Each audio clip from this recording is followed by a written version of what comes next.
Henson, si Risa Diaz kasama namin at courtside. Talagang ayaw magbitiw itong dalawang teams na ito. 48 minutes na, 97 all, start again. Ano kaya ang nasa isip ni Ivan Johnson because siya nagbintis tong free throw that gave an opportunity for Rain or Shine to tie this game. Kung hindi niya na-imintis yun, Talking Tex would have won this in regulation. First possession, Jason Castro. Bagsak na naman ang tao. Conacher and Ibanez got tied up to start the 5-minute overtime period. Castro punta kay Johnson. Johnson ang atake. Hanging in there, missing. Chisholm pulls it away from Harvey Carey.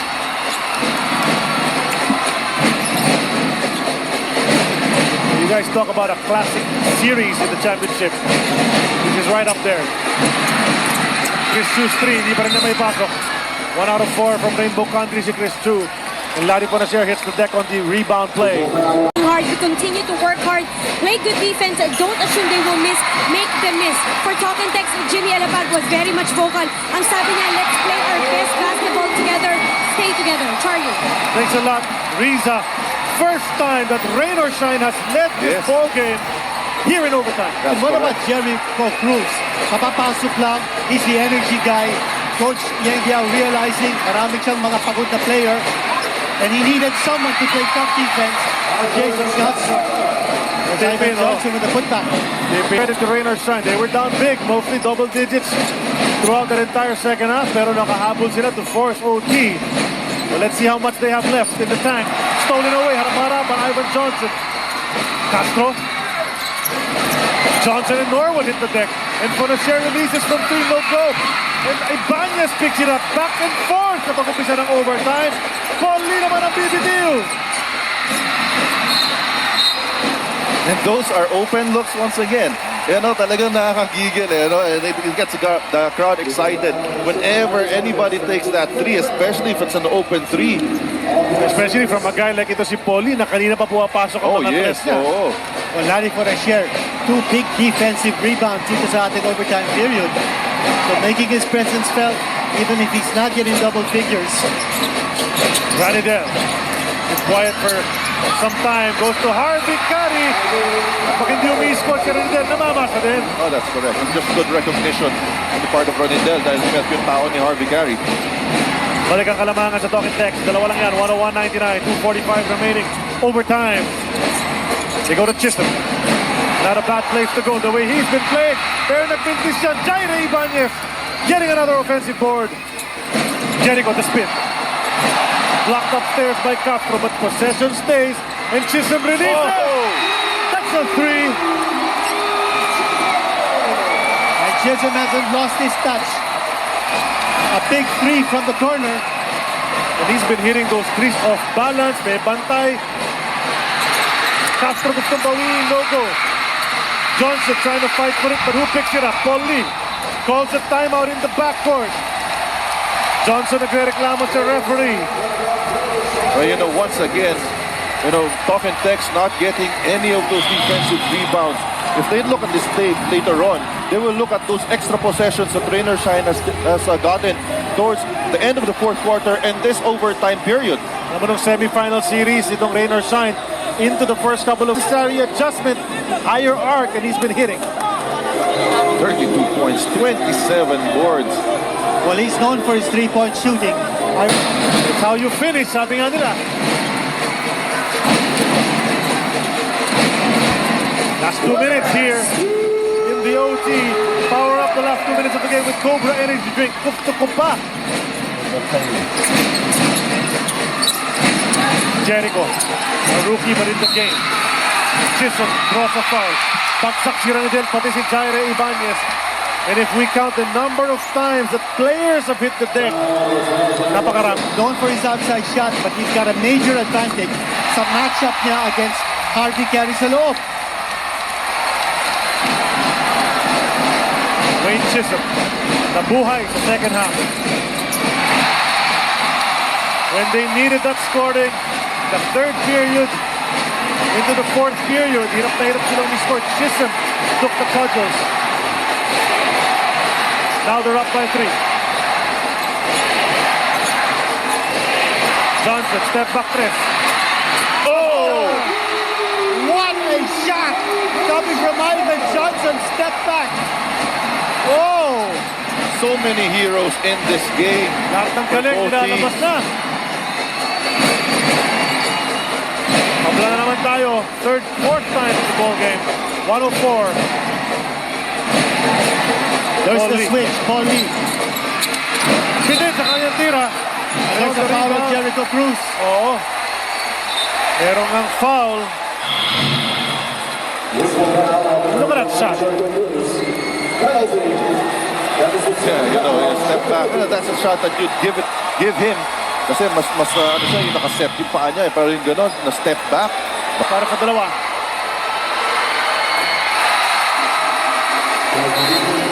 Another lead change in this game. What a ball game we are witnessing here. Boys down right now. Who can make 2 consecutive stops? 2-point lead para sa Talking Tex. 1:06 remaining. The first overtime. Judy in a pick. Hindi makapunta kay Chisholm. Down to 10 seconds. Game forward with the ball. Back to Chris Chu. Chris Chu will drive and spin. And leave for Paul Lee. What a setup. Tapla na naman. Extra passes. You know, those are the magic things that Rainer Shine is doing. And you know, they're not hurrying up. They're not taking those unnecessary 3-point shots. Nagpe-penetrate sila and they're looking to make a drop pass. Panoorin natin Chris Chu. Iniwan para kay Paul Lee. Ardell a tad too late.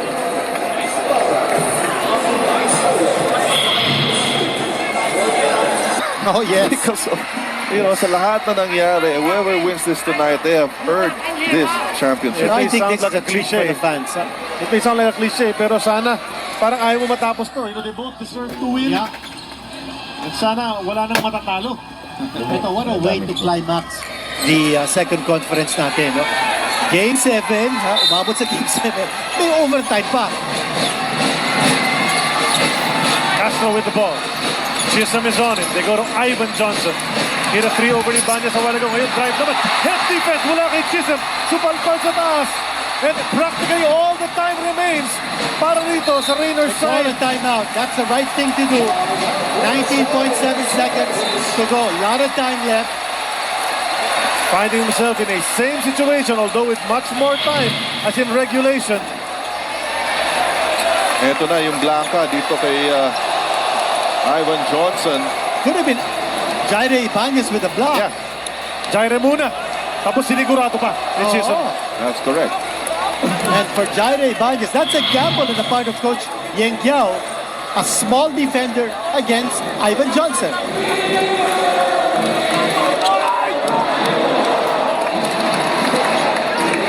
Ball! Down clean right! When you get the ball, you hand off the ball. Okay? Hold it. And get free to the pick and roll at the top. You move on the pick and roll on the last 7 seconds. That's the hold up there. Okay? 7 seconds. Okay? Jeff? Please. Okay?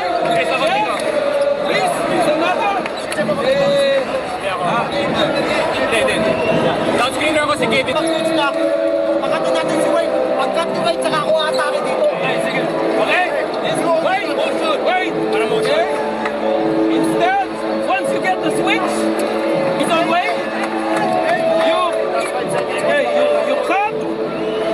It's gonna go drive to the basket, and you pop. Okay? It's not a screen. Okay? You Like a make it brush look like a screen. Okay? Like a brush screen. Okay? When you cut, it's the time I go. Let's go, go, go! Down screen, Chris. Go corner. Okay? Okay. Yeah. Okay. Go. Once you force the switch, they're playing one-on-one. Okay? Cut hard. Okay? Cut hard. Cut hard. Okay?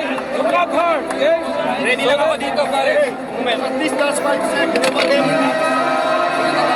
You know, whenever you have players getting involved, you know, in a huddle like that, and telling the coach when to time their cuts, you know, it means that they're going to execute. And you see the both multi-title coaches and Jeff Chan has been inserted in the game. Baka sakali. First time. He's gonna do a Willie Street, or at least try to. 0.7 differential, game clock and shot clock. Halos lahat na yan sa Raynor side. There's the switch na sinasabi nila. You can see here, the timing ni Chisholm yung cut niya. And once he cuts, biglang the drive dito si Paul Lee. Down to 7 seconds. He got to move. Yes. The Paul Lee with a Paul Lee chance. doesn't go. Johnson with the rebound. They call a timeout. Oh, wow. May What a oras pa ba? shot. Tingnan natin kung may oras pa. Oh. They'll probably give it And Paul Lee, an extra second. we are expecting him to drive to the basket, but he took a long Either that, three-point or shot. maybe off the switch, a roll from Chisholm para mapasahan ni Paul Lee. Ito makikita natin. There's the cut. Chisholm actually was open on the right side. Pero si left Paul talaga Lee eh. electing to take Kitang-kitang the wide shot. left. Must be about a second left. Probably about a second. Bakit nagkabaliktad yung scenario? Oo nga eh, eh. no? Oo nga eh. Kanina, Jason Castro missed the potential game winner. Now it's Paul Lee's turn to miss the potential game winner. But Jason in. Jason, back screens Ivan.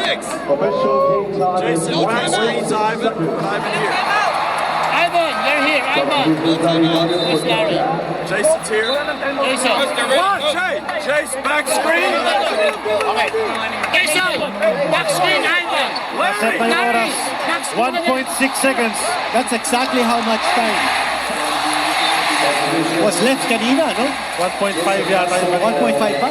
So, 1/10 of a second. ang 1.1. differential. Ano, pinat nila eh. kanina, 1.0. Eksaktong 1 second kanina. Yeah. So RDO ang gagawa ng inbound. Si Willie Miller man ang pinasok dito because he can take a quick shot. And he's done that in the past. Now, you don't need a quick shot here. You can also do an alley-oop. But if you do that, then you know that si Wayne Chisholm nasa loob. Leo Campo. Almost a catch and shoot. Here. Castro, let's fly.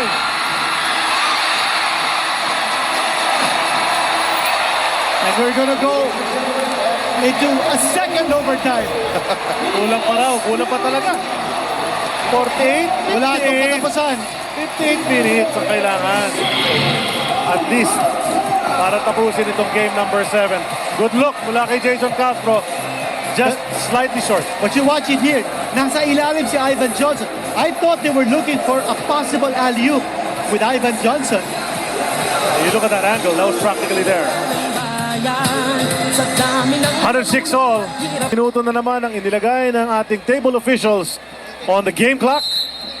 We're tied at 106. And action to begin ang ating second overtime. Johnson, Ranidel, Carey, Castro, and Fonacer para sa talking text. Sa kabilang panig naman, Hugh Ibanez, Norwood, Chisholm, and Paul Lee. This quarter, or this second overtime, brought to us by Motolite. For Express service call 370-6686. Well, this is all about who has more gas left in the tank. Oh, back shot. Matagal nang tahimik ito si Ranidel de Ocampo at siya ang unang bumukol dito sa second OT. 28 points in the game for RDO. But this small lineup, for having 4 guards, really doing wonders for Coach Yeng. 8 seconds sa kanilang shot clock. Chris Chu will step back from 3. That rolls out once again. Nakakailang ganyan na si Chris Chu. Oh, nga, but those are the shots that within their offense. So those are not bad shots to take.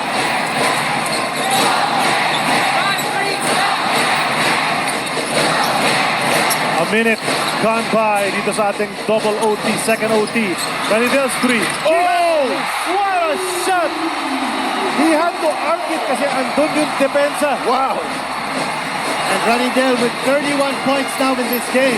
They're all 5 points so far dito sa ating second OT. Para sinasabi ni Redel, kanina pa kayo ako naman. Gabe Norwood, nahanap si Chris Chu. Chris Chu leans in, looking for a foul, able to draw it. Kontra kay Jason Castro, pang-apat ng the blur. Once again, there's no tougher shot than this one. Over the outstretched arms of Gabe Norwood. Had to change the arc of that shot. At na-challenge yun, ha? Oo. That was a good challenge, good contest. Sa dami ng 3-point shots na degree of difficulty on a lot of those threes. Ranidel and Chisholm have hit really tough off balance with a hand in your face 3-pointers.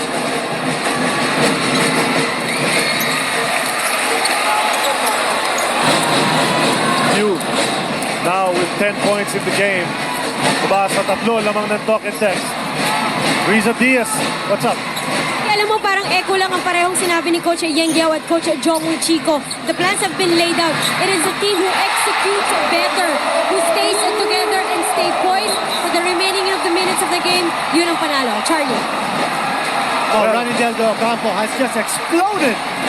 Oh my Yung goodness. sinasabi natin about powder cake.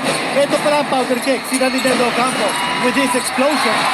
Jake Norwood sumasagot. Sinagot naman ng kanyang gilas comrade ang kanyang tres back-to-back. Baba na naman sa tanto ang lamang ng talking text. 2:52 remaining in the second OT and a timeout is forced as Castro was having difficulty on the sideline. Si Kulay nakikinuod na sa kanto. Si Idol lumariban na tumira bumitaw. Libo-libo tagahanga sa arena sumikaw. Rebound, biglang baba, biglang tira siya. Isang basa, isang tira. Basketballista, ganatong ganat. Second OT. Nobody blinking here. Yan na naman, Ranidel Campo, 34 points. Same total as Wayne Chisholm. Pareho silang 34 points. Will they win when he scores more than 21? And he has 34 right now. Let's see if that will hold true once again. Ranidel. They go to Castro. 2 seconds remaining. And that's too late para kay Ivan Johnson. Naubusan ng oras. 24-second violation. Rain or shine, chance to come closer. These 34 points are Ranidel's career high. That's correct. And, you know, that was a big stop by Rainer Stein. Now chance to tie this game once again. We don't need a three, of course. Pero kung meron, di bakit hindi? That's been the strategy so far. Late fourth quarter into the overtimes. Pero yan, it rolls out para kay Paul Lee. His second miss from 3 in a row. That was good execution on the part of Rainer Stein. You know, na late yung switch doon ng talk and text. Hindi lang na pumasok yung tiro ni Paul Lee. Ah, that was a good shot. Well executed. Norwood trying to drive Ranidel, who goes to Ivan Johnson. Mintis and Ardino himself preserved this possession. Last 2 minutes for the third time. Power up with Cobra during crunch time. These last 2 minutes are brought to you by Cobra and his drink. Gusto ko pa. Nakagusto ko pa natin. Talagang tumutuloy-tuloy ang ating laro. Jason trying to lose Gabe. He misses pero Harvey Carey one more time on the offensive board. And out of nowhere, Harvey Carey. We called him the unlikely contributor before game number 6. He has 9 points in the ball game. Para kay Coach Jongwoo Chico. Only on the move. Rainer Stein, you know, keeps on going at it. You know, still down by just by 1 possession. Hindi pa tapos itong laban. It ain't over till it's over. Ika nga, minute and 14 remaining. Hanggat may oras pa dyan. Marami pang pwede mangyari. RDO, once again, against his good buddy Gabe. Right now, they need a stop right here. That's all. a tough shot. And Harvey Carey mukhang matatawagan ng loose ball foul hanging on to Wayne Chisholm. And you know, if you're talking text, medyo ma-frustrate ka eh. And they just won't go away easily. Well, that's the way these two teams have been throughout this series. Hindi talaga nagpapaiwan ng kahit ano sa kanilang dalawa. Q. Extended minutes. No changes. The 2 OTs. Q's 3. Can't really find the mark. And the difference now is talking text getting those defensive boards. One and done palagi ang Rainer Stein. You know, I'm surprised that Wayne Chisholm isn't taking the shots. Hindi siya nabibigyan ng touches. 7 seconds sa sampak ng top of Texters. Johnson gets that foul. Hindi pumasok ang tira. He'll go back to the line para sa dalawang free throws. And let's watch this play a while ago. Ang tres ni Chris Chu, white left din yan. Same as the one of Paul Lee to end that overtime, first overtime. That's 2 out of 2 for Ivan Johnson. 30 puntos na para sa kanya. More important, kung ilan ang overtime, ano? Baka naman, it will end this morning na yan. Meron na nga nag-text eh. Kailan pa matatapos yan? Ang oras na raw tayo makakauwi. 24.6 remaining. 5-point lead for Talk and Text. They just been hitting the baskets, the big ones, dito sa ating second overtime. Finito. And that was D.D. Harrison, the wife of Wayne Chisholm. And nakita natin on our screens, her brother, David Harrison, actually played in the NBA for the Indiana Pacers for 4 seasons. He was involved in the Palace. In Auburn Hills. Ito, Paul Lee. Easy layup, quick 2 para sa kanila. To go for a steal first here. Right, go for a steal. Hindi maka-inbound si Ranidel. Sumawag na ng timeout. Just to be sure.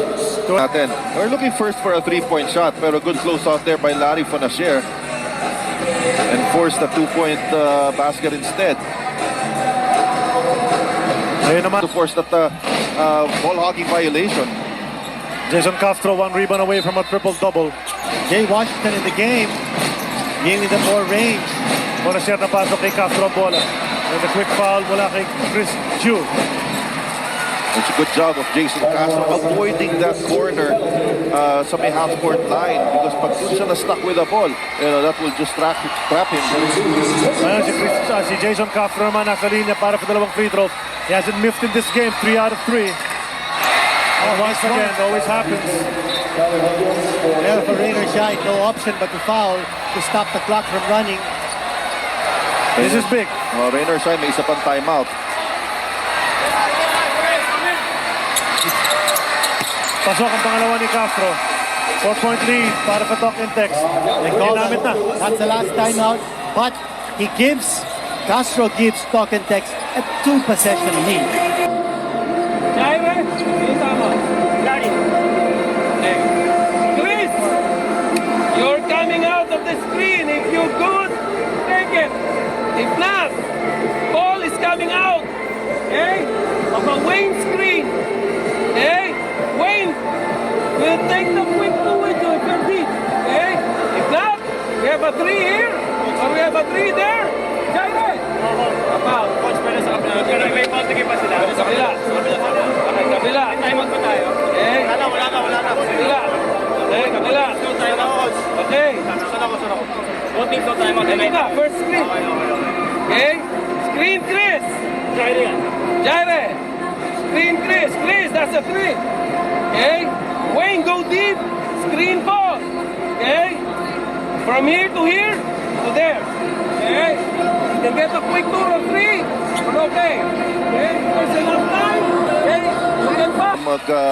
It will bring down the lead to 1. Mag-foul sila, so may chance pa sila, no? Priority dito ni Coach Yeng Yao, quick basket. Whether it's a 2 or a 3, parang narinig natin kay Coach Yeng Yao, he just wants to score. And then find out what to do. Makahawak kaya ng bola si Wayne Chisholm. Oo nga, kanina pa hindi. But Paulie releases from 2. And he gets it just as they threw up.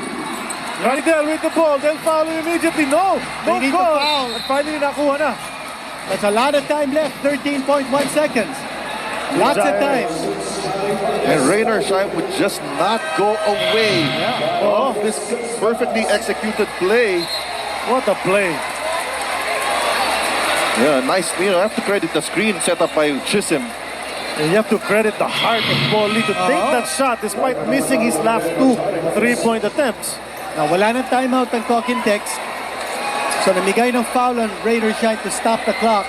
Both teams no timeout, so Yeah, wala na. whatever happens dito sa free throw of Larry Fonasher, Rainer Shine have to go quickly. That's right.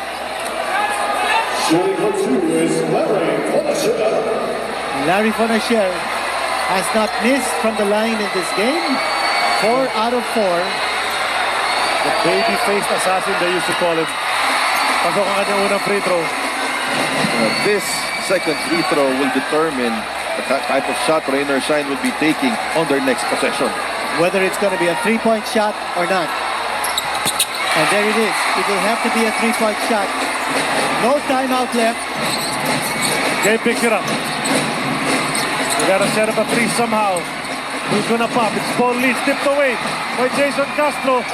Some harassment and a Oh, it's a foul foul. is called.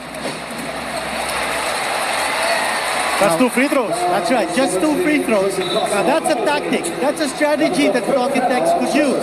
You take away the possibility of a 3-point Oh. shot, but you put him on the line for 2 free throws. Nakita natin umiiling si Paul Lee. But he needs to make this first The free first throw one first. is important. He's got to make this one. And he does. Now he will miss this. Oh, He will have to miss this, but they hope for an offensive rebound. they look for the right angle para makuha nila. But Talking Tex wants to clear the board once again. Here it is. Ivan Johnson comes down with it. Gives it over to Bonacer. And Talking Tex hands on to win in double OT. And champion has finally been crowned. Makatapos ng dalawang overtime. By the slimmest of margins. Just a 2-point victory para dito sa Talking Tex. What a battle dito sa ating Game 7. Dahil natin nakita mga bayani rito, ha? Di lang si Ranidel Docampo, di lang si Jason Castro, si Ivan Johnson keeping his temper in check. What about Harvey Carey? Nabunot ni Coach Joseph Pacheco in game number 5 and got major minutes all the way until game number 7.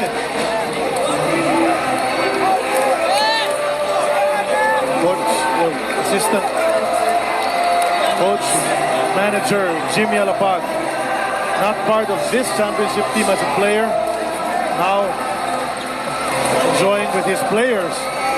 Well, you know what I admire also, these teams are made up of warriors. You know, these players were warriors in the series, and like true warriors after the battle, you have to give up respect to all, both of them. And right now we see hugs on the floor, not only between teammates but between protagonists. And that's what makes the series such a beautiful thing to watch. Utmost respect.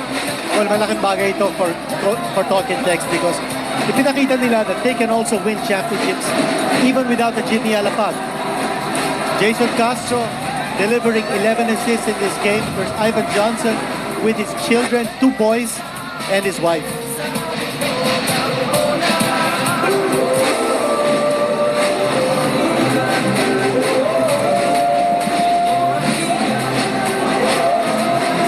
First PBA title in the last 6 conferences para sa Talking Tex. And Jongwit Chico, Coach pa siya ng Ginebra. he's won a championship with all 3 of his teams. San Miguel, Ginebra, pati ngayon sa Talking Tex. Ivan Johnson smiling. We hadn't seen that smile throughout this entire game. This is why you play. You play for your families. And, that's a picture that we saw right there. Ang ating Firefly madiscarded player of the game. This is brought to you by Firefly. Let ball for the one who finds a way. Firefly lights the way. And Ranidel found a way. Grabe to si Ranidel, especially in the second overtime. You know, talagang heat of charge, made quick, big baskets, and challenge shots, no? And those stuff fade away. Grabe ginito. Well, career high para sa kanya, 34 points. And he scored 33 points in one game during the finals. Kanya